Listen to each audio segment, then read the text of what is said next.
ಓಂ ಶ್ರೀ ಗುರು ಬಸವಲಿಂಗಾಯ ನಮಃ.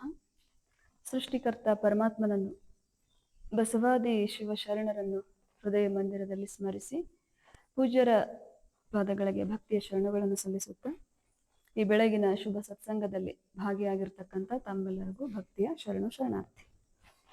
ನಾವೆಲ್ಲರೂ ವೀರ ವಿರಾಗಿಣಿ ಶಿವಯೋಗಿಣಿ ಅಕ್ಕ ಮಹಾದೇವಿ ತಾಯಿಯವರ ಜೀವನ ಚರಿತ್ರೆಯನ್ನು ಪೂಜ್ಯ ಮಾತಾಜಿಯವರು ರಚನೆ ಮಾಡಿರ್ತಕ್ಕಂಥ ತರಂಗಿಣಿ ಕಾದಂಬರಿಯನ್ನು ಆಧರಿಸಿ ನೋಡ್ತಾ ಇದ್ದೀವಿ. ಅಧ್ಯಾಯ 3 ಧರ್ಮ ಸಂಸ್ಕಾರವನ್ನ ನೋಡ್ತಾ ಇದ್ದೀವಿ ನಿನ್ನೆ ದಿನ. ಅದರಲ್ಲಿ ಪೂಜ್ಯ ಗುರುಲಿಂಗ ಶಿವಾಚಾರ್ಯರು, ಇನ್ನು ಅವರು ಗುರುಲಿಂಗ ದೇವರು ಆಗಿಲ್ಲ, ಗುರುಲಿಂಗ ಶಿವಾಚಾರ್ಯರು ಶ್ರೀಶೈಲದಿಂದ ಬರುವಾಗ ಏನು ಪರಿಚಯ ತಂಡ ಮತ್ತು ಗುರುಗಳ ತಂಡ ಒಂದು ಆತ್ಮಕೂರು ಅನ್ನುವಂಥ ಸ್ಥಳದಲ್ಲಿ ಭೇಟಿ ಆಗ್ತಾರೆ. ಅಲ್ಲೇ ಉಳ್ಕೊಳ್ತಾರೆ. ಉಳ್ಕೊಂಡಾಗ ಒಂದು ಘಟನೆ ನಡೆಯುತ್ತೆ, ಅದನ್ನ ನೋಡಿದ್ದೀವಿ. ಏನಪ್ಪಾ ಅಂದ್ರೆ, ದರೋಡೆಕೋರರು ಬಂದು ಪರಿಚಯ ತಂಡದವರ ಮೇಲೆ ದಂಡೆತ್ತಿ ಬಂದು ಅವ್ರ ಹತ್ರ ಇರ್ತಕ್ಕಂಥ ಸಾಮಗ್ರಿಗಳನ್ನ, ಒಡವೆಗಳನ್ನ ಎಲ್ಲವನ್ನ ದೋಚ್ಕೊಂಡು ಹೋಗುವಾಗ ಅಲ್ಲಿ ಒಂದು ಗಲಾಟೆನೂ ಆಗುತ್ತೆ, ಅಂದ್ರೆ ಹೊಡೆದಾಟನೂ ಆಗುತ್ತೆ. ಗುರುಗಳ ತಂಡ ತಮ್ಮ ಬೆತ್ತದಿಂದ ಹೊಡೆದು ಅವ್ರನ್ನೆಲ್ಲರನ್ನು ಓಡಿಸ್ತಾರೆ. ಈ ಗಲಾಟೆಯಲ್ಲಿ ಪರಿಚಯ ತಂಡದಲ್ಲಿ ಒಬ್ಬರಿಗೆ ಪೆಟ್ಟಾಗತ್ತೆ. ಪೆಟ್ಟಾದಾಗ ಅವರು ಯಾವುದೇ ಔಷಧಿ ಗಿಡಮೂಲಿಕೆಗಳಿಂದ ವಾಸಿ ಆಗೋದಿಲ್ಲ, ಅವರಲ್ಲೇ ಪ್ರಾಣವನ್ನು ಕೂಡ ಬಿಡ್ತಾರೆ. ಸೊ ಈ ಎಲ್ಲ ಸಂದರ್ಭವನ್ನ ಮನಸ್ಸಿನಲ್ಲಿ ಯೋಚನೆ ಮಾಡ್ತಾ ಮಾಡ್ತಾ ಕೂತಿರ್ತಾರೆ ಗುರುಗಳು. ಯಾರು? ಗುರುಲಿಂಗ ಶಿವಾಚಾರ್ಯರು. ನಾವು ಭಗವಂತನನ್ನ ಒಲಿಸ್ಲಿಕ್ಕೆ ಇಷ್ಟೆಲ್ಲ ಕಷ್ಟಪಡ್ಬೇಕಾ?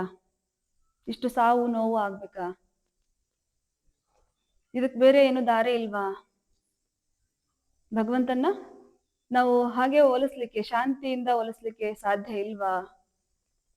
ಯಾಕಿಷ್ಟು ಸಾವು ನೋವು ಆಗುತ್ತೆ ಅಂತ ಯೋಚನೆ ಮಾಡ್ತಾ ಹಾಗೆ ಸುಮ್ಮನೆ ಮಲಗಿರ್ತಾರೆ. ಯಾರು? ಗುರುಲಿಂಗ ಶಿವಾಚಾರ್ಯರು. ಹೀಗಿರ್ಬೇಕಾದ್ರೆ ಹೊರಗಡೆಯಿಂದ ಒಂದು ತತ್ವ ಪದ ಕೇಳಿಸುತ್ತೆ ಅವ್ರಿಗೆ. ಅದನ್ನು ಕೂಡ ನಾವು ನೋಡಿದ್ವಿ ನಿನ್ನೆ. ಅರಗು ತಿಂದು ಕರಗುವ ದೈವವನೆಂತು ಸರಿ ಎಂಬೆನಯ್ಯ, ಉರಿಯ ಕಂಡು ಮುರುಟುವ ದೈವವನೆಂತು ಸರಿ ಎಂಬೆನಯ್ಯ, ಅವಸರ ಬಂದಡೆ ಮಾರುವ ದೈವವನೆಂತು ಸರಿ ಎಂಬೆನಯ್ಯ, ಅಂಜಿಕೆಯಾದಡೆ ಹೂಳುವ ದೈವವನೆಂತು ಸರಿ ಎಂಬೆನಯ್ಯ, ಸಹಜ ಭಾವ ನಿಜೈಕ್ಯ ಸ್ಥಿರರೂಪ ಕೂಡಲ ಸಂಗಮ ದೇವನೊಬ್ಬನೇ ದೇವ ಅಂತ ಅಪ್ಪ ಬಸವಣ್ಣನವ್ರದ್ದು ಒಂದು ವಚನ ಇದೆ. ಈ ವಚನದಲ್ಲಿ ಹೇಳ್ತಾರೆ, ಅಂದ್ರೆ ಗುರುಲಿಂಗ ಶಿವಾಚಾರ್ಯರ ಮನಸ್ಸಿನಲ್ಲಿ ಏನ್ ಚಿಂತೆ ಇತ್ತು? ಭಗವಂತನನ್ನ ಒಲಿಸ್ಲಿಕ್ಕೆ ಶಾಂತಿ ಮಾರ್ಗ ಇಲ್ವೇ ಇಲ್ವಾ? ಇಷ್ಟೆಲ್ಲ ಕಷ್ಟಪಟ್ಟು ನಾವು ಅಲ್ಲಿ ಹೋಗ್ಬಿಟ್ಟು ಭಗವಂತನನ್ನ ಒಲಿಸ್ಬೇಕಾ? ಅವನ ಕರುಣೆಯನ್ನ ಪಡಿಬೇಕಾ ಅಂತ ಅವ್ರದ್ದು ಜಿಜ್ಞಾಸಲ್ಲಿ ಇರ್ತಾರೆ. ಈ ವಚನದಲ್ಲಿ ನಾವು ಅರ್ಥ ಮಾಡ್ಕೊಳ್ತೀವಿ. ಸೊ ನೀವು ಎಲ್ಲರೂ ಹಂಗೆ ಮಾಡ್ತೀವಿ. ಯಾಕಂದ್ರೆ ನಾವು ಬಾಹ್ಯ ಆಚರಣೆ ಜಾಸ್ತಿ ನಮ್ದು. ಮೂರ್ತಿ ಪೂಜೆ, ಕಲ್ಲನ್ನ ದೇವರಂತ ತಿಳ್ಕೊಂಡು, ಮರವನ್ನ ದೇವರಂತ ತಿಳ್ಕೊಂಡು ನಾವು ಪೂಜೆ ಮಾಡ್ಲಿಕ್ಕೆ ಎಲ್ಲೆಲ್ಲೋ ಹರಕೆ ಹೊತ್ಕೊಂಡು ಯಾವ್ದ್ಯಾವ್ದೋ ಊರಿಗೆ ಹೋಗ್ತೀವಿ ಕಷ್ಟಪಟ್ಕೊಂಡು ಅಲ್ವಾ? ಹರಕೆ ಹೊತ್ಕೊಂಡು ಮುಂದಿನ ವರ್ಷ ನಾನೇನು ಹೀಗೆ ಇಂಥದನ್ನ ಕೊಡಿಸ್ತೀನಿ, ಮೂರ್ತಿ ಕೊಡಿಸ್ತೀನಿ ಅಲ್ವಾ, ಕಿರೀಟ ಕೊಡಿಸ್ತೀನಿ, ಆಮೇಲೆ ತುಲಾಭಾರ ಮಾಡ್ತೀನಿ, ಹಿಂಗೆಲ್ಲ ಏನೇನೋ ಕಲ್ಪನೆ, ಅಂದ್ರೆ ಏನೇನೋ ಒಂದು ಆಸೆಗಳನ್ನ ನಮ್ಮ ಮನಸ್ಸಿನಲ್ಲಿ ಇಟ್ಕೊಂಡು, ಹರಕೆಗಳನ್ನ ಇಟ್ಕೊಂಡು ಭಗವಂತನಲ್ಲಿ ನಿವೇದನೆ ಮಾಡ್ಕೊಂಡು, ನಿನಗಿಂತಿದ್ದನ್ನ ಕೊಡ್ತೀವಿ ಪರಮಾತ್ಮ, ನನ್ನ ಬಯಕೆಗಳನ್ನ ಈಡೇರಿಸು, ನಮ್ಮ ಆಸೆಗಳನ್ನ ಈಡೇರಿಸು ಅಂತ ಹರಕೆ ಕಟ್ಕೊಂಡು ಕಷ್ಟಪಟ್ಕೊಂಡು ಯಾವ್ದ್ಯಾವ್ದೋ ಊರು ಗುಡ್ಡ ಅಲಿತಾ ಇರ್ತೀವಿ. ಬಸವಣ್ಣವ್ರು ಹೇಳ್ತಾರೆ, ಅರಗು ತಿಂದು ಕರಗುವ ದೈವವ ನೆಂತು ಸರಿ ಎಂಬೆನಯ್ಯ. ಅರಗು ಅಂದ್ರೆ ಮೇಣ, ಅದು ಬೆಂಕಿ ಶಾಕಿ ಹೋಗ್ಬಿಟ್ರೆ ಕರಗ್ ಬಿಡ್ತೈತೆ ಅಲ್ವಾ? ಸೊ ಅದನ್ನ ನೀವು ದೇವರಂತ ಹೇಗ್ ತಿಳ್ಕೊಳ್ತೀರಿ? ಅದು ಬೆಂಕಿಗೆ ಸಾಕಿದ್ರೆ ಕರಗ್ ಬಿಡ್ತೈತಿ. ಇನ್ನ ಮೂರ್ತಿಗಳು, ಫೋಟೋಗಳನ್ನೆಲ್ಲ ಬೆಂಕಿಗೆ ಹಾಕಿದ್ರೆ ಸುಟ್ಟು ಹೋಗ್ಬಿಡ್ತಾವ. ವಿಗ್ರಹಗಳನ್ನು ಅಷ್ಟೇ. ಇವಾಗ ನಾವು ಬೆಳ್ಳಿದು ಬಂಗಾರದ ವಿಗ್ರಹ ಕೊಡ್ತೀವಿ ಅಂತ ತಿಳ್ಕೊಳ್ರಿ, ಅಥವಾ ಮನೇಲೆ ಮಾಡಿಸಿರ್ತೀವಿ. ಆರತಿ ತಟ್ಟೆ ಮಾಡಿಸ್ತೀವಲ್ಲ, ಇವಾಗ್ಲೂ ಕೂಡ ನಾವು ಮನೇಲಿ ಮಾಡಿಸ್ತೀವಿ. ಬೆಳ್ಳಿದು ಬಂಗಾರದ ಮಾಡಿಸಿಟ್ಕೊಂಡಿರ್ತೀವಿ. ಆದ್ರೂ ಅದು ಎಲ್ಲಿ ಕಳೆದ ಹೋಗುತ್ತೋ? ಯಾರಾದ್ರೂ ಎಲ್ಲಿ ಎತ್ಕೊಂಡು ಹೋಗ್ತಾರೆ ಅದ್ರ ಕಡೆನೇ ಗಮನ ಇರುತ್ತೆ. ನಾವೇನೋ ಒಂದು ಫಂಕ್ಷನ್ ಮಾಡಿರ್ತೀವಿ ಅಂತ ತಿಳ್ಕೊಳ್ರಿ, ಮನೇಲಿ ಬೆಳ್ಳಿದ್ದು ಬಂಗಾರದ್ದು ಸಮಯ ಎಲ್ಲ ಇಟ್ಟಿರ್ತೀವಿ ಅಂತ ತಿಳ್ಕೊಳ್ರಿ, ನಮಗೆಲ್ಲ ಚಿಂತೆ ಅದ್ರ ಹತ್ರನೇ ಇರುತ್ತೆ, ದೇವ್ರ ಹತ್ರ ಇರೋದಿಲ್ಲ. ಅಂದ್ರೆ ತುಂಬಾ ಜನ ಸೇರಿರ್ತಾರೆ, ಯಾರು ತಗೊಂಡ್ ಹೋಗ್ತಾರೋ ಏನೋ, ಎಲ್ಲಿ ಕಳೆದ ಹೋಗುತ್ತೋ ಏನಂತ ಯೋಚನೆಲಿ ಇರ್ತೀವಲ್ವಾ. ಸೊ ಇಂಥ ಭಕ್ತಿ ನಮಗ್ ಬೇಕಾ ಅಂತ ಬಸವಣ್ಣವ್ರು ಹೇಳೋದು.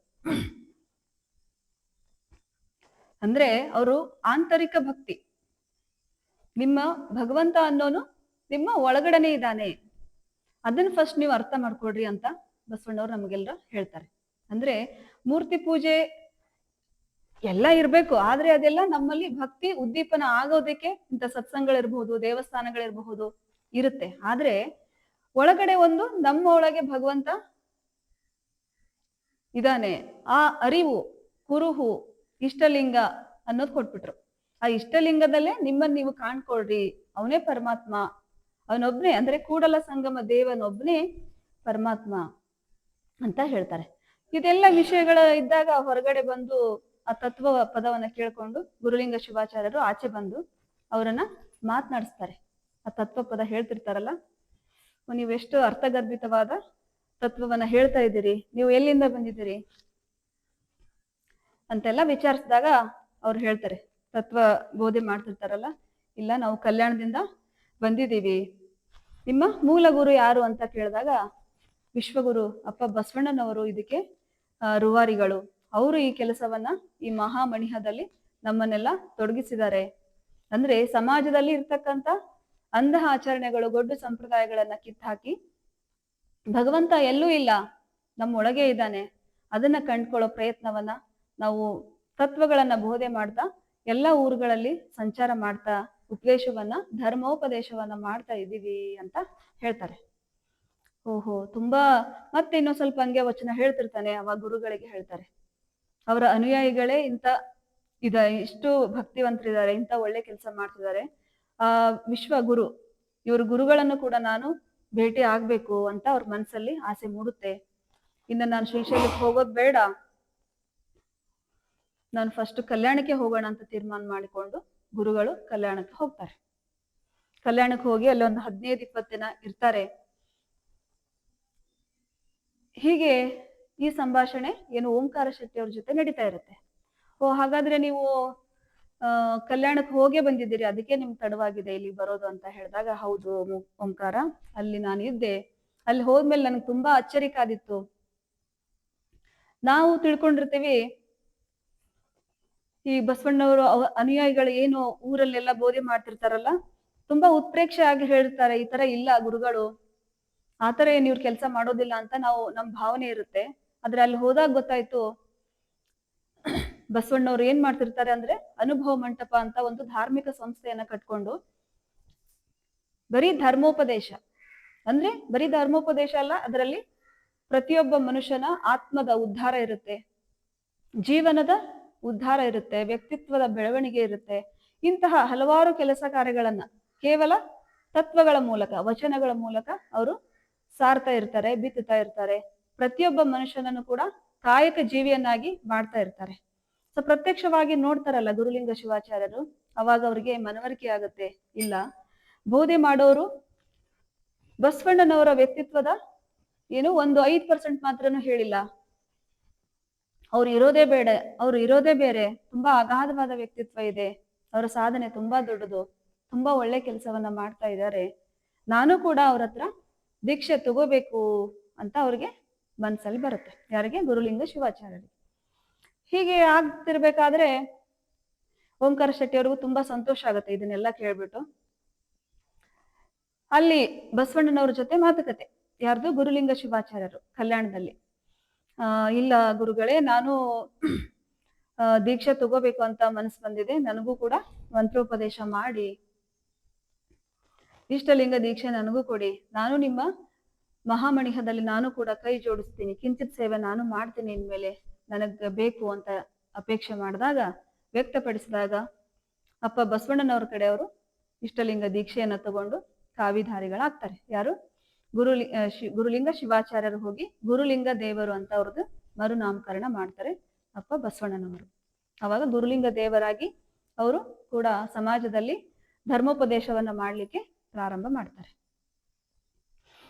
ಹೀಗೆ ಇದನ್ನೆಲ್ಲ ಹೇಳ್ತಿರ್ಬೇಕಾದ್ರೆ ಒಂದಿನ ಇದನ್ನೆಲ್ಲ ಯಾರು ಓಂಕಾರ ಶೆಟ್ಟಿ ಲಿಂಗಂ ಅವ್ರ ಮುಂದೆ ಹೇಳ್ತಿರ್ತಾರೆ. ಜನನೂ ಇರ್ತಾರೆ, ಗೊತ್ತಲ್ಲ, ಅನುಭವಗೋಷ್ಠಿ ನಡೀತಾ ಇರತ್ತೆ. ಇಷ್ಟೆಲ್ಲ ಆದ್ಮೇಲೆ ಅವ್ರಿಗೆ ಒಂದು ಆಶ್ಚರ್ಯ ಆಗುತ್ತೆ. ಇನ್ನೇನು ಅವತ್ತು ಸಭೆ ಚೆದುರುತ್ತೆ, ಎಲ್ಲರೂ ಮನೆಗೆ ಹೋಗ್ತಾರೆ. ಮನೆಗೆ ಹೋಗಿ ಯಾರು ಓಂಕಾರ ಶೆಟ್ಟಿ ಲಿಂಗಮ್ಮನವರು ಇನ್ನ ವಚನ ಕಟ್ಟುಗಳನ್ನು ತಗೊಂಡು ಹೋಗಿರ್ತಾರೆ ಓಂಕಾರ ಶೆಟ್ಟಿ ಅವರು. ಅದನ್ನೆಲ್ಲ ಓದ್ಕೊಂಡು ರಾತ್ರಿ ಎಲ್ಲ ಓದ್ಕೊಂಡು ತುಂಬಾ ಸಂತೋಷ ಪಡ್ತಾರೆ. ಮತ್ತೆ ಅನುಮಾನ ಏನಾದ್ರು ಬಂದ್ರೆ ಪ್ರಶ್ನೆಗಳನ್ನ ಬರ್ಕೊಂಡು ರೆಡಿ ಆಗ್ತಾರೆ. ಮತ್ತೆ ಗುರುಗಳ ಹತ್ರ ಬರ್ತಾರೆ. ಈ ಮಾತುಕತೆ ನಡೀತಿರ್ಬೇಕಾದ್ರೆ ಇನ್ನೊಂದು ವಿಷಯ ಹೇಳ್ತಾರೆ. ಯಾರು ಗುರುಲಿಂಗ ದೇವರು ಆಗ್ಬಿಟ್ಟಿರ್ತಾರಲ್ವಾ ಓಂಕಾರ ಶೆಟ್ಟಿ ಅವ್ರ ಮುಂದೆ. ಹೀಗೆ ಒಂದು ಸಂದರ್ಭ ನಡೆಯುತ್ತೆ. ಗುರುಗಳು ಬಸವಣ್ಣನವ್ರ ಮುಂದೆ ಗುರುಲಿಂಗ ದೇವರು ಕೂತ್ಕೊಂಡಾಗ ಅಪ್ಪ ಬಸವಣ್ಣನವರು ಹೇಳ್ತಾರೆ, ಧ್ಯಾನದಲ್ಲಿ ಕೂತ್ಕೊಂಡು ಇಲ್ಲ ಉಡುತಡಿಯ ಬಗ್ಗೆ ಹೇಳ್ತಾ ಇರ್ತಾರೆ ಗುರುಲಿಂಗ ದೇವರ ಮುಂದೆ. ಇಲ್ಲ, ನಿಮ್ಮ ಉಡುತಡಿ ಕೇವಲ ಭಕ್ತಿಗಷ್ಟೇ ಅಲ್ಲ, ಪ್ರಕೃತಿ ಸೌಂದರ್ಯಕ್ಕಷ್ಟೇ ಅಲ್ಲ, ಆಧ್ಯಾತ್ಮಿಕ ಸಾಧಕರನ್ನ ಅದು ಸಮಾಜಕ್ಕೆ ಕೊಡೋ ನಿಟ್ಟಿನಲ್ಲೂ ಕೂಡ ಒಂದು ಮಾರ್ಗದರ್ಶನ ಆಗುತ್ತೆ, ಒಂದು ಹೆಸರನ್ನ ಪಡೆಯುತ್ತೆ ಉಡುತಡಿಯಲ್ಲಿ ಸ್ತ್ರೀ ಕುಲೋದ್ಧಾರ, ಸ್ತ್ರೀಯರನ್ನ ಉದ್ಧಾರ ಮಾಡ್ತಕ್ಕಂಥ ಒಂದು ಸಂಜೀವಿನಿ ಉಡುತಡಿಯಲ್ಲಿ ಉಗಮ ಆಗೋ ಒಂದು ಹಂತದಲ್ಲಿದೆ. ಆ ಮಹಾಮಣಿಹದಲ್ಲಿ ಆ ಒಂದು ಶಿಲ್ಪಿಯನ್ನ ತಯಾರು ಮಾಡೋದ್ರಲ್ಲಿ ನಿಮ್ಮ ಒಂದು ಪಾತ್ರ ತುಂಬಾ ಮುಖ್ಯ ಆಗುತ್ತೆ ಅನ್ನೋ ಮಾತನ್ನ ಯಾರು ಬಸವಣ್ಣನವರು ಗುರುಲಿಂಗ ದೇವರಿಗೆ ಹೇಳ್ತಾರೆ. ಇದನ್ನ ಹೇಳ್ತಾ ಹೇಳ್ತಾ ಅವರು ಧ್ಯಾನಾಸಕ್ತರಾಗ್ಬಿಡ್ತಾರೆ, ಧ್ಯಾನದಲ್ಲಿ ಮಗ್ನ ಆಗ್ಬಿಡ್ತಾರೆ. ಯಾರು ಬಸವಣ್ಣವರು ಅವ್ರ ಮುಂದೆ ಕೂತಿರ್ತಾರೆ ಗುರುಲಿಂಗ ದೇವರು. ತುಂಬಾ ಸಂತೋಷ ಮತ್ತು ಆಶ್ಚರ್ಯ ಆಗುತ್ತೆ. ಈ ಮಾತನ್ನ ಹೇಳ್ತಾ ಹೇಳ್ತಾ ಮತ್ತೆ ಧ್ಯಾನದಿಂದ ಆಚೆ ಬಂದ್ಬಿಟ್ಟು ಗುರುಲಿಂಗ ದೇವರ ಬಗ್ಗೆ, ದೇವರ ಕೈಯಲ್ಲಿ ಇಷ್ಟಲಿಂಗ ಮತ್ತು ಏನು ಹೂವು ಅದೆಲ್ಲ ಕೊಡ್ತಾರೆ. ಏನು ದೀಕ್ಷೆಗೆ ಏನೇನ್ ಬೇಕು ನೋಡ್ರಿ ಅದೆಲ್ಲ ಗುರುಲಿಂಗ ದೇವರ ಕೈಯಲ್ಲಿ ಕೊಟ್ಟು ಇದನ್ನ ತೆಗೆದುಕೊಳ್ರಿ, ನಿಮ್ಮ ಹತ್ರ ಇಟ್ಕೊಳ್ರಿ. ಮುಂದೆ ಒಂದಿನ ಗರ್ಭವತಿಗೆ ಲಿಂಗ ಧಾರಣೆ ಮಾಡುವಾಗ ಇದನ್ನ ಅವ್ರಿಗೆ ಲಿಂಗ ಧಾರಣೆ ಮಾಡಿ ಅಂತ ತಿಳ್ಕೊಂಡು ಹೇಳಿ ಯಾರು ಬಸವಣ್ಣವರು ಗುರುಲಿಂಗ ದೇವರ ಕೈಲಿ ಇಷ್ಟಲಿಂಗ ಮತ್ತು ಅದಕ್ಕೆ ದೀಕ್ಷೆಗೆ ಬೇಕಾದಂತಹ ಎಲ್ಲ ಸಾಮಗ್ರಿಗಳನ್ನ ಕೊಟ್ಟು ಆಶೀರ್ವಾದ ಮಾಡ್ತಾರೆ. ಅವರಿಗೆ ಆಶ್ಚರ್ಯ ಆಗುತ್ತೆ, ಹಾಗೆ ಅದ್ರ ಜೊತೆಗೆ ಸಂತೋಷನೂ ಆಗುತ್ತೆ. ಇದನ್ನ ಹೇಳ್ತಿರ್ಬೇಕಾದ್ರೆ ಊರಿನ ಜನ ಮತ್ತು ಓಂಕಾರ ಶೆಟ್ಟಿ ಲಿಂಗಂನವರು ತುಂಬಾ ಆಶ್ಚರ್ಯ ಪಡ್ತಾರೆ. ನಮ್ಮೂರಲ್ಲಿ ಅಂತಹ ಪುಣ್ಯವಂತೆ ಯಾರಿದ್ದಾರೆ ಅಂತ ಆಶ್ಚರ್ಯ ಆಗುತ್ತೆ, ತುಂಬಾ ಸಂತೋಷನೂ ಆಗುತ್ತೆ. ಇರ್ಲಿ, ಅದೆಲ್ಲ ಭಗವಂತನ ಇಚ್ಛೆ ಇರುತ್ತೆ ಅಂತ ಹೇಳ್ಬಿಟ್ಟು ಗುರುಲಿಂಗ ದೇವರ ಒಂದು ಮಾತು ಪ್ರವಚನಕ್ಕೆ, ಅವರ ಅನುಭವಕ್ಕೆ ಎಲ್ಲರೂ ಮಾರು ಹೋಗಿ ತುಂಬಾ ಸಂತೋಷವನ್ನ ವ್ಯಕ್ತಪಡಿಸ್ತಾರೆ ಉಡುತಡಿಯ ಜನರು. ಇಷ್ಟೆಲ್ಲ ಆಗಿ ಚೆದರುತ್ತೆ, ಎಲ್ಲರೂ ಮನೆಗೆ ತಮ್ಮ ಮನೆಗೆ ಹೋಗ್ತಾರೆ. ಇನ್ನು ರಾತ್ರಿ ಎಲ್ಲ ಅಭ್ಯಾಸ ಮಾಡ್ಕೊಂಡು ಮತ್ತೆ ಮರುದಿನ ಓಂಕಾರ ಶೆಟ್ಟಿ ಬೆಳಿಗ್ಗೆ ಲಿಂಗಮ್ಮನವರು ಬೆಳಗಿನ ದಿನಚರಿ ಬೇಗ ಮುಗಿಸ್ಕೊಂಡು ಗುರುಲಿಂಗ ದೇವರ ಕಡೆಗೆ ಮಠದ ಕಡೆಗೆ ಬರ್ತಾರೆ. ಮಠದ ಕಡೆ ಬಂದಾಗ ಅವ್ರಿಗೂ ಕೂಡ ಒಂದು ಆಶ್ಚರ್ಯ ಕಾದಿರುತ್ತೆ. ಮೊದ್ಲೆಲ್ಲ ಗುರುಲಿಂಗ ದೇವರು ಅಂದ್ರೆ ಎಲ್ಲ ಸೇವೆ, ತೋಟದ ಸೇವೆ ಅದೆಲ್ಲ ಮಾಡ್ತಿರೋದಿಲ್ಲ. ಅವ್ರು ಬಂದಾಗೆಲ್ಲ ಏನ್ ಮಾಡ್ತಿರ್ತಾರೆ ಗುರುಗಳು, ಗುದ್ಲಿ ಹಿಡ್ಕೊಂಡು ಕೈದೋಟದಲ್ಲಿ ಗಿಡಗಳಿಗೆ ಪಾತಿ ಮಾಡ್ತಾ ಇರ್ತಾರೆ ಗುದ್ಲಿ ಹಿಡ್ಕೊಂಡು. ಹೀಗೆ ಅವರಿಬ್ರು ಬರ್ತಾರೆ, ಗಂಡ ಹೆಂಡತಿ ಓಂಕಾರ ಶೆಟ್ಟಿ ಲಿಂಗಮ್ಮ ಗುರುಗಳಿಗೆ ಹಣ್ಣು ಇದೆಲ್ಲ ತಗೊಂಡ್ ಬರ್ತಿರ್ತಾರೆ. ತುಂಬಾ ಖುಷಿಯಿಂದ ಬರ್ತಿರ್ತಾರೆ, ವಚನ ಕಟ್ಟುಗಳನ್ನ ಹಿಡ್ಕೊಂಡು ಬರ್ತಾ ಇರ್ತಾರೆ. ಗುರುಗಳು ಕೈದೋಟದಲ್ಲಿ ಕೆಲಸ ಮಾಡ್ತಿರ್ತಾರೆ. ಅವ್ರಿಗೆ ತುಂಬಾ ಆಶ್ಚರ್ಯ ಮತ್ತು ಯಾಕೆ ಇವರೆಲ್ಲ ಮಾಡ್ತಿದ್ದಾರೆ ಅಂತ ಒಂದು ಇದರಿಂದ ಬೇಗ ಬಂದು ಗುರುಗಳಿಗೆ ನಮಸ್ಕಾರ ಮಾಡಿ, ಗುರುಗಳೇ ಏನಿದು ನೀವು ಸೇವೆ ಮಾಡ್ತಿದ್ದೀರಲ್ಲ ತೋಟದಲ್ಲಿ, ಅದು ಗುದ್ಲಿ ಹಿಡ್ಕೊಂಡು ನೀವ್ ಯಾಕೆ ಮಾಡ್ಬೇಕು? ಮಠದ ಸ್ಥಾನಪತಿಗಳಾಗಿ ನೀವಿಂತ ಕೆಲಸ ಮಾಡೋದಾ ಅಂತ ಹೇಳಿ ಬೇಗ ಹೋಗ್ಬಿಟ್ಟು ಅವ್ರ ಕೈಯಲ್ಲಿರ್ತಕ್ಕಂಥ ಗುದ್ಲಿಯನ್ನ ಇಸ್ಕೊಳ್ಳೋ ಪ್ರಯತ್ನವನ್ನ ಮಾಡ್ತಾರೆ. ಅವಾಗ ಗುರುಗಳು ಹೇಳ್ತಾರೆ, ಓಂಕಾರ, ಈ ಗುರು ಎಂಬ ಹಮ್ಮನ್ನ ನಾನು ಕಲ್ಯಾಣದಲ್ಲೇ ಬಿಟ್ಟು ಬಂದ್ಬಿಟ್ಟೆ, ಅದನ್ನೆಲ್ಲ ನಾನು ಅಲ್ಲೇ ಬಿಟ್ಟು ಬಂದ್ಬಿಟ್ಟೆ.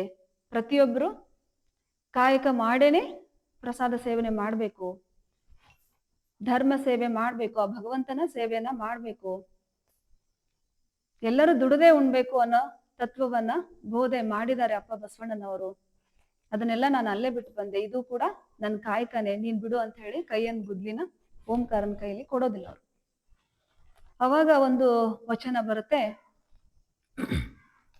ಆರಂಭ ಮಾಡುವೆ ಗುರು ಪೂಜೆಗೆಂದು, ಆರಂಭ ಮಾಡುವೆ ಗುರು ಪೂಜೆಗೆಂದು, ವ್ಯವಹಾರವ ಮಾಡುವೆ ಲಿಂಗಾರ್ಚನೆಗೆಂದು,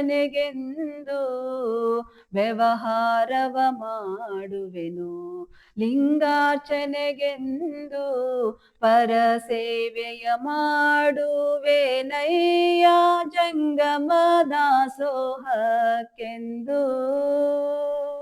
ಪರ ಸೇವೆಯ ಮಾಡುವೆ ನಯ್ಯ ಜಂಗಮ ದಾಸೋಹಕ್ಕೆಂದು,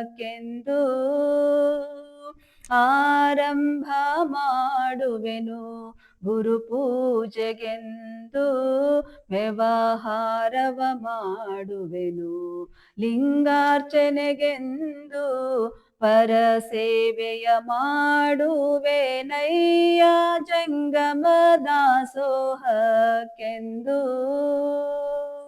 ಆರಂಭ ಮಾಡುವೆ ಗುರು ಪೂಜೆಗೆಂದು. ಈ ವಚನ ಬರುತ್ತೆ. ಇಲ್ಲಿ ಹೇಳ್ತಾರೆ ಅಂದ್ರೆ ಗುರುಗಳು ಹೇಳ್ತಾರೆ, ಪ್ರತಿಯೊಬ್ರು ಕೂಡ ಆರಂಭ ಅಂದ್ರೆ ವ್ಯವಸಾಯ, ಆರಂಭ ಅಂದ್ರೆ ವ್ಯವಸಾಯ, ವ್ಯವಹಾರ ಅಂದ್ರೆ ವ್ಯಾಪಾರ, ಹಾಗೆ ಪರಸೇವೆ ಅಂದ್ರೆ ಜಂಗಮ ಸೇವೆ. ಅಂದ್ರೆ ಪ್ರತಿಯೊಬ್ರು ಕೂಡ ತಮ್ಮ ಜೀವನೋಪಾಯಕ್ಕಾಗಿ ಕಾಯಕ ಮಾಡ್ಲೇಬೇಕು. ಯಾರು ಕೂತ್ಕೊಂಡು ಪ್ರಸಾದ ಮಾಡಬಾರ್ದು, ಕೂತ್ಕೊಂಡು ಏನು ತಮ್ಮ ಜೀವನವನ್ನ ಹಾಗೆ ಸವಿಸಬಾರ್ದು ಅಂತ ಅಪ್ಪ ಬಸವಣ್ಣನವರು ಹೇಳಿದ್ದಾರೆ. ಹಾಗಾಗಿ ಎಲ್ಲರೂ ಕೂಡ ಕಾಯಕ ಮಾಡೇ ನಾವು ಜೀವನ ಮಾಡೋಣ. ಈ ಸಂದರ್ಭವನ್ನ ಹೇಳ್ತಾ ಇರ್ಬೇಕಾದ್ರೆ ಗುರುಗಳಿಗೆ ಒಂದು ಮನೋಸ್ಥಿತಿ ಇರುತ್ತೆ, ಯಾವಾಗ್ಲೂ ಎಲ್ಲರಿಗೂ ಇರುತ್ತೆ. ಮಠಗಳು, ವಾನ್ಯಗಳು, ಅನುಭವ ಮಂಟಪ ಅಂತಂದ್ರೆ ಯಾವಾಗ್ಲೂ ಕೂತ್ಕೊಂಡು ಉಣ್ಣೋರ್ಗೆ ಆಶ್ರಯ ಸ್ಥಾನಗಳಾಗಿರ್ತಾವು, ಸೋಮಾರಿಗಳಿಗೆ ಆಶ್ರಯ ಸ್ಥಾನಗಳಾಗಿರ್ತಾವು ಅಂತ ನಾ ಅನ್ಕೊಂಡಿದ್ದೆ.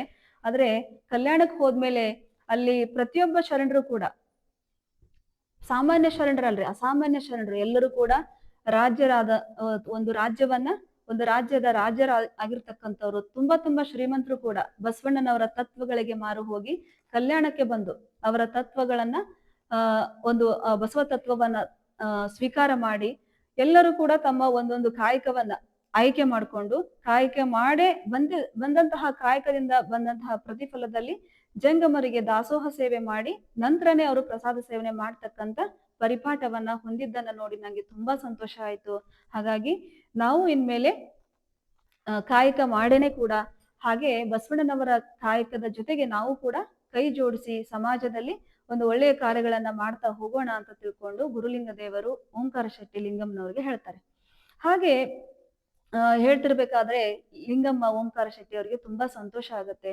ಆಗ್ಲಿ ಗುರುಗಳೇ, ಇವಾಗ ನಾವೆಲ್ಲ ಏನ್ ಮಾಡೋಣ, ನಮ್ಮ ಆಶ್ರಮದಲ್ಲೂ ಕೂಡ ಒಂದು ವೈದ್ಯಕೀಯ ವಿಭಾಗವನ್ನ ಏನು ಪ್ರಾರಂಭ ಮಾಡೋಣ, ಅದ್ರ ಜೊತೆಗೆ ತತ್ವ ಬೋಧೆಯನ್ನು ಕೂಡ ಮಾಡೋಣ, ದಿನಂಪ್ರತಿ ಸತ್ಸಂಗ ಅನುಭವ ಗೋಷ್ಠಿ ಪ್ರಾರಂಭ ಮಾಡೋಣ ಅಂತ ತಿಳ್ಕೊಂಡು ಹೇಳಿದಾಗ ಆಗ್ಲಿ ಗುರುಗಳೇ, ತುಂಬಾ ಸಂತೋಷ.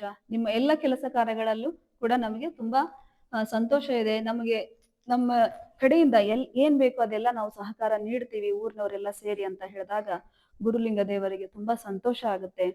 ಹೀಗೆ ಅನೇಕ ಕೆಲಸ ಕಾರ್ಯಗಳನ್ನ, ಸಮಾಜಮುಖಿ ಕೆಲಸ ಕಾರ್ಯಗಳನ್ನ ಇಲ್ಲಿ ಯಾವುದು ಮಲ್ಲಿಕಾರ್ಜುನ ಮಠದಲ್ಲಿ ಗುರುಲಿಂಗ ದೇವರ ನೇತೃತ್ವದಲ್ಲಿ ಪ್ರಾರಂಭ ಆಗ್ತಾ ಹೋಗುತ್ತೆ. ಇದಿಷ್ಟು ಏನು 3ನೇ ಅಧ್ಯಾಯ ಆಗುತ್ತೆ. ಮುಂದಿನ ಅಧ್ಯಾಯವನ್ನ ನಾಳಿನ ದಿನ ನೋಡೋಣ. ಮುಂದಿನ ಇನ್ನೇನು ಮುಂದೆ ಬರ್ತಾವಲ್ಲ ಅಧ್ಯಾಯಗಳು ತುಂಬಾ ಅದ್ಭುತವಾದ ಅಧ್ಯಾಯಗಳು. ಇನ್ನ ಏನು ಓಂಕಾರ ಶೆಟ್ಟಿ ಅವರಿಗೆ ಲಿಂಗಮ್ಮ ದಂಪತಿಗಳಿಗೆ ಏನು ಲಿಂಗಮ್ಮನಿಗೆ ಗರ್ಭ ನಿಲ್ಲುತ್ತೆ. ಆಮೇಲೆ ಇದೇ ಸಂದರ್ಭದಲ್ಲಿ ಓಂಕಾರ ಶೆಟ್ಟಿ ಕೂಡ ಗುರುಲಿಂಗ ದೇವರ ಹತ್ರ ಕೇಳ್ಕೊಳ್ತಾನೆ, ನನಗೂ ಕೂಡ ಇಷ್ಟಲಿಂಗ ದೀಕ್ಷೆ ಬೇಕು, ಅಂದ್ರೆ ಧ್ಯಾನ ಮಾಡ್ಲಿಕ್ಕೆ, ಭಗವಂತನ ಒಂದು ಸ್ಮರಣೆ ಮಾಡ್ಲಿಕ್ಕೆ ನನಗೂ ಒಂದು ಮಾರ್ಗ ಬೇಕು ಗುರುಗಳೇ, ನನಗೆ ಇಷ್ಟಲಿಂಗ ದೀಕ್ಷೆ ಕೊಡ್ಬೇಕು ತಾವು ಅಂತ ಕೇಳ್ಕೊಳ್ತಾನೆ. ಅವಾಗ ಗುರುಲಿಂಗ ದೇವರು ಹೇಳ್ತಾರೆ ಓಂಕಾರ ಶೆಟ್ಟಿಗೆ, ನೋಡು ಓಂಕಾರ, ನಾವಂತರೂ ಸನ್ಯಾಸಿಗಳು, ನಮಗೆ ಯಾವುದೇ ಅಡೆತಡೆ ಇರಲ್ಲ ಪೂಜೆ ಧ್ಯಾನಕ್ಕೆ. ನೀನು ಇಷ್ಟಲಿಂಗ ದೀಕ್ಷೆ ತಗೊಂಡ್ಮೇಲೆ, ಯಾಕಂದ್ರೆ ನೀನು ಸಂಸಾರಸ್ಥ, ನಾಳೆ ಮಕ್ಕಳು ಮರಿ ಅಂತ ಆದ್ರೆ ನಿನಗೆ ಕಷ್ಟ ಆಗ್ಬೋದು ಈ ಒಂದು ಮಾರ್ಗ, ಯೋಚನೆ ಮಾಡು ಅಂತ ಹೇಳಿದಾಗ, ಇಲ್ಲ ಗುರುಗಳೇ, ನಾನು ನಿರ್ಧಾರ ಮಾಡಾಗಿದೆ, ನನಗೆ ಭಗವಂತನ ಸ್ಮರಣೆ ಮಾಡ್ಲಿಕ್ಕೆ ಒಂದು ಕುರುಹು ಬೇಕು, ಮಾರ್ಗ ಬೇಕು, ನನಗೆ ದೀಕ್ಷೆ ನೀವು ಮಾಡ್ಲೇಬೇಕು, ಮಾಡಿ ನನಗೆ ಅನುಗ್ರಹ ಮಾಡ್ಲೇಬೇಕು ಅಂತ ಕೇಳ್ಕೊಂಡಾಗ ಆಯ್ತು ಅಂತ ಇಬ್ರು ಗಂಡ ಹೆಂಡತಿ ಇಷ್ಟಲಿಂಗ ದೀಕ್ಷೆಯನ್ನ ಗುರುಲಿಂಗ ದೇವರ ಹತ್ರ ತೆಗೆದುಕೊಂಡು ಪುನೀತರಾಗ್ತಾರೆ. ಇನ್ನ ಉಳಿದಿದ್ದನ್ನ ನಾಳಿನ ದಿನ ನೋಡೋಣ ಅಂತ ತಿಳ್ಕೊಂಡು ಹೇಳ್ತಾ ಎಲ್ಲರಿಗೂ ಶರಣು ಶರಣ.